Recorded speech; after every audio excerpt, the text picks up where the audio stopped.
নমস্কার বন্ধুরা, রিনাস কিচেন থেকে স্বাগত।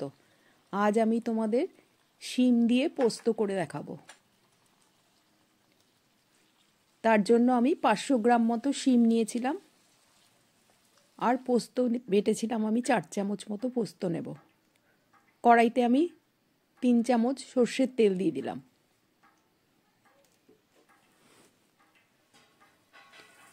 এবারে হাফ চামচ মতো কালো জিরে ফোড়ন দিলাম।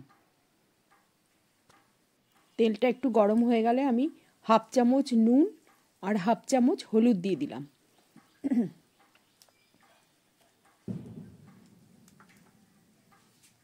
এবার শিমগুলো দিয়ে দেবো আমি ভাজতে।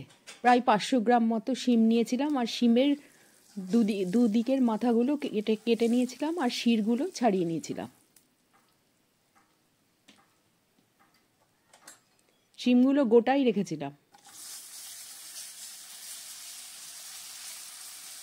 শিমের দুপাশের শিরাগুলো যে থাকে ওগুলো ছাড়িয়ে নিয়েছিলাম।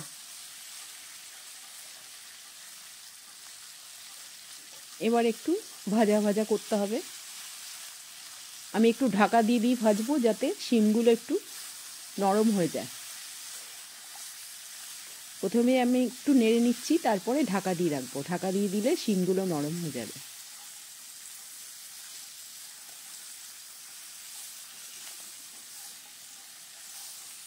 তোমাদের যদি রেসিপিটা ভালো লাগে তাহলে আমার চ্যানেলটাকে সাবস্ক্রাইব করো, লাইক ও কমেন্টস করো। এবার একটা ঢাকা দিয়ে রেখে দিচ্ছি আমি। আর একটু গ্যাসটা কমিয়ে দিলাম, গ্যাসের ওভেনটা। আর প্রায় 4 চামচ মতো পোস্ত দিলাম আর 5-6টা কাঁচা লঙ্কা একসাথে পেস্ট করে নেব। দেখো কতটা নরম হয়ে গেছে, শিমগুলো অনেকটা ভাজাও হয়ে গেছে। এবারে পোস্তটা দিয়ে দিলাম।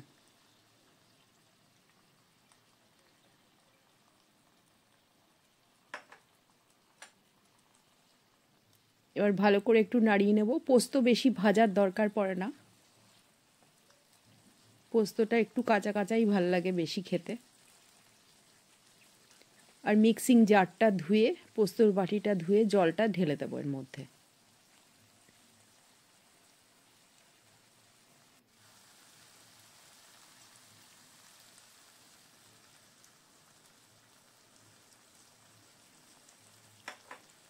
এবার আমি হাফ চামচ মতো চিনি দিয়ে দেবো। চিনি না দিলে নিরামিষ সবজি ভালো লাগে না খেতে। আর এই পোস্তগুলো একটু মিষ্টি মিষ্টি ভাল লাগে। খুব মিষ্টি না, সামান্য দিলেই হবে। যারা পছন্দ করো না তারা না দিলেও পারো। এবার আমি ঢাকা দিয়ে দেবো, তাহলে পোস্তগুলো শিমের মধ্যে ঢুকে যাবে আর সুন্দরভাবে সেদ্ধ হয়ে যাবে। নামানোর আগে আমি 3-4টে কাঁচা লঙ্কা চিড়ে দিয়ে দিলাম আর সর্ষের তেল দিয়ে দিলাম ছড়িয়ে, কাঁচা সর্ষের তেল 2 চামচ মতো। আমার রান্নাটা কিন্তু কমপ্লিট হয়ে গেছে।